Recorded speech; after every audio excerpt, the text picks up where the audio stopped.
ভাই, হাজার চেষ্টা করেও আমরা সত্যিকারের বাঙালি হয়ে এখনও উঠতে পারি নাই। প্রিয় ভাই বোন বন্ধুরা, সবাইকে আসসালামু আলাইকুম এবং আদাব। সবাই কেমন আছেন? আশা করছি অনেক অনেক ভালো আছেন। আপনাদের দোয়া আর ভালোবাসায় আল্লাহর অশেষ রহমতে শুকর আলহামদুলিল্লাহ আমি ভালো আছি।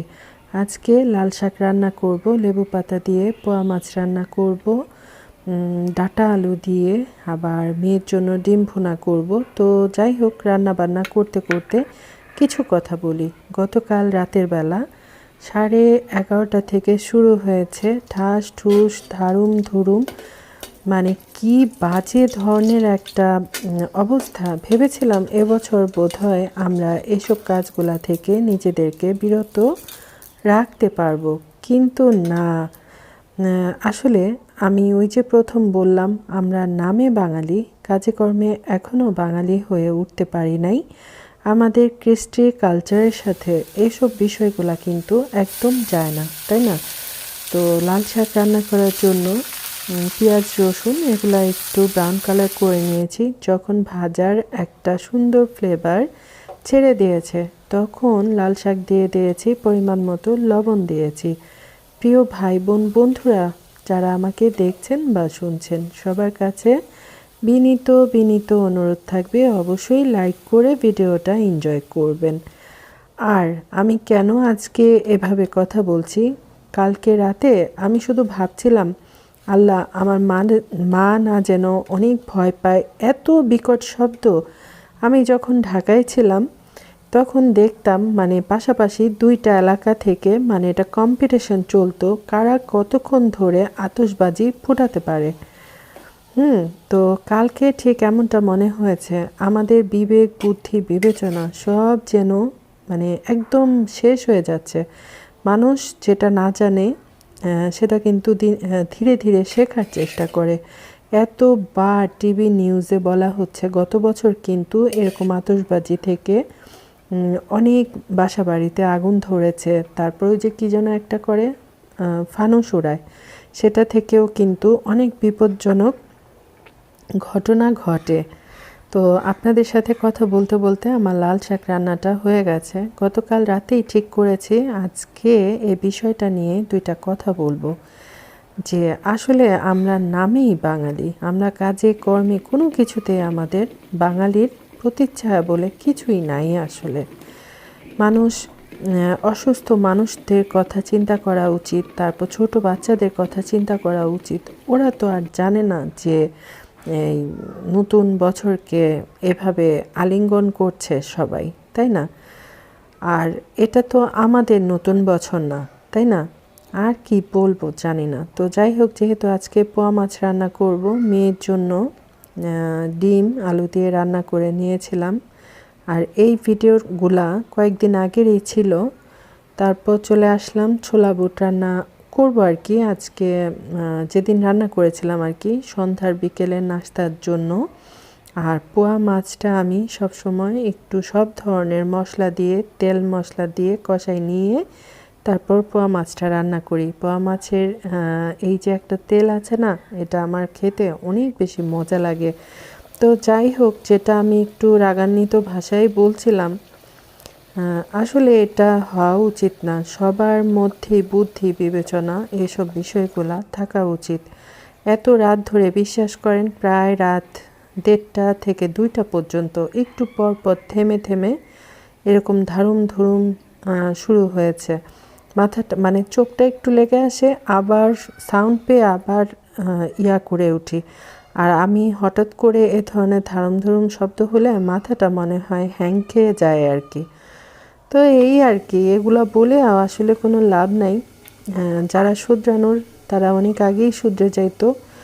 আর নতুন প্রজন্মের কাছে নিজেদেরকে কি মানে কি শিক্ষা দিচ্ছি আমরা, বিষয়টা বুঝে উঠতে পারছি না। আমাদের নতুন প্রজন্ম আগের প্রজন্ম থেকেই তো শিখবে, তাই না? তো সেটা না শিখিয়ে দিনে দিনে যেন আরও অধঃপতন হচ্ছে। তো এই আর কি, আপনাদের সাথে কথা বলতে বলতে আমি ডাটা আলু এগুলা কষাই নিয়েছি। এটা আমি যতবার রান্না করি ততবার একটা কথা বলে থাকি, আগে কিন্তু মানে আমার বিয়ের আগে কখনো ডাটা আলু দিয়ে পোয়া মাছ খাই নাই। আমার শ্বশুর বাড়িতে গিয়ে তারপর এই পোয়া মাছ ডাটা দিয়ে রান্না করা আর খাওয়া এটা শিখেছি।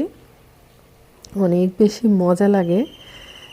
সেজন্য আমিও এখন যখন ডাটা থাকে তখন পোয়া মাছ দিয়ে রান্না করি। রান্নাটা হয়েই গেছে, ডিটেলে পুরাটা দেখাতে গেলে ভিডিও অনেক বেশি বড় হয়ে যাবে। আর নতুন বছরের শুভেচ্ছা সবার জন্য, দোয়া ভালোবাসা থাকবে আমরা যেন নিজেদের ভুল ত্রুটিগুলো শুধরে নিয়ে নতুন বছরে চলতে পারি। আমাদের বিগত দিনের যাবতীয় গুনাহ এগুলো যেন আল্লাহ মাফ করে আমাদেরকে হেদায়েতের পথে আনেন, এটাই সর্বোপরি বলা। মানে জীবন থেকে একটা বছর চলে যাওয়া মানেই হচ্ছে নিজের জীবনের একটা বছর কমে যাওয়া। সেটা তো বোঝে না বাঙালি, শুধু ধারুম ধুরুম ঠাস ঠুস এগুলা করাই শিখেছে, কি আর বলি। তো যাই হোক, ছোলা রান্না করি, থাকেন আমার সাথে। এখানে পেঁয়াজ, এক টুকরা আছে দারচিনি, একটা এলাচ, তেজপাতা আর পরিমাণ মতো কাঁচামরিচ। আমরা যে যেমন ঝাল খেতে ভালোবাসি ঠিক তেমন মরিচ দেব। এগুলা একটু নরম করে তারপর আবার আসছি, নতুবা ভিডিওটা অনেক বেশি বড় হয়ে যাবে। এখন দিয়ে দিব আদা রসুন বাটা। মোটামুটি একটু বেশি আদা রসুন বাটা দিতে হবে। এখন দিয়ে দিচ্ছি পরিমাণ মতো লবণ। টেস্ট করে দেখব, তারপর যদি আবার লাগে তাহলে দিব, আর নতুবা বাদ দিয়ে যাব আর কি, আর দিব না। আর একটু ধনিয়ার গুঁড়া, আর হচ্ছে একদম অল্প করে কোয়ার্টার চামচ হবে, চা চামচ হবে হলুদের গুঁড়া।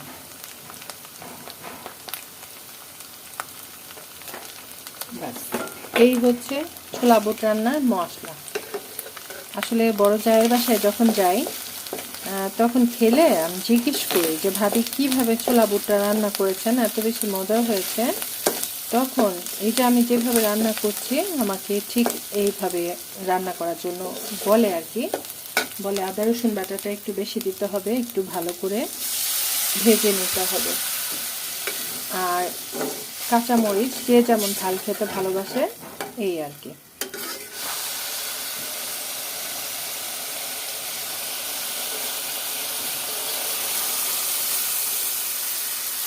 এখন মশলার সাথে উল্টে পুল্টে মিক্স করে দেব, তারপর মিডিয়াম আঁচে কষাই নেব। চুলার আঁচটা কিন্তু অনেক ইম্পর্টেন্ট। এখন যদি আমি বাড়াই দিই তাহলে কিন্তু খুব ভালো কষানো হবে না। সে কারণে মিডিয়াম আঁচে রেখে খুব ভালো করে উল্টে পুল্টে কষাই নিতে হবে।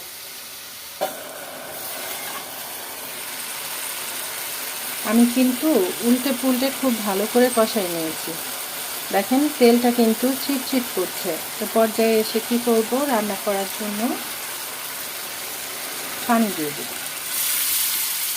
বাস, এখন ধীরে ধীরে এটা হতে থাকবে। এটা তো সন্ধ্যার নাস্তা। এখন আমি এটা অল্প আঁচে বসায় রেখে তারপর আসরের নামাজ আদায় করে এসে তারপর আপনাদের সাথে শেয়ার করব আজকে ছোলা বুট রান্নার ফাইনাল লুক।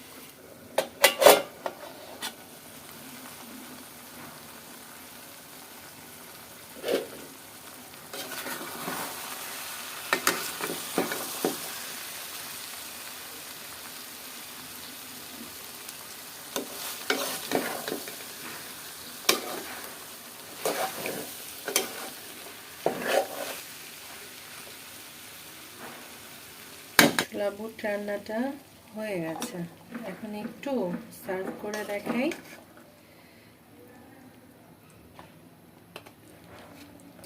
আমার আজকের রেসিপি যদি ভালো লাগে, একদম অল্প মশলায় রান্না করেছি, তাহলে অবশ্যই একবার এমন করে ট্রাই করবেন, খেতে ভালোই লাগবে। ব্যাস, এই তো। আর ছোলা বুট খেতে খেতে বিদায় নিচ্ছি। তার আগে একটু টেস্ট করে বলি খেতে কেমন হয়েছিল। বিসমিল্লাহ।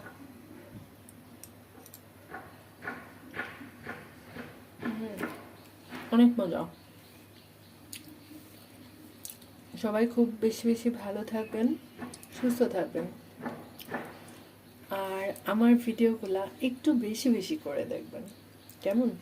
আল্লাহ হাফেজ, আসসালামু আলাইকুম।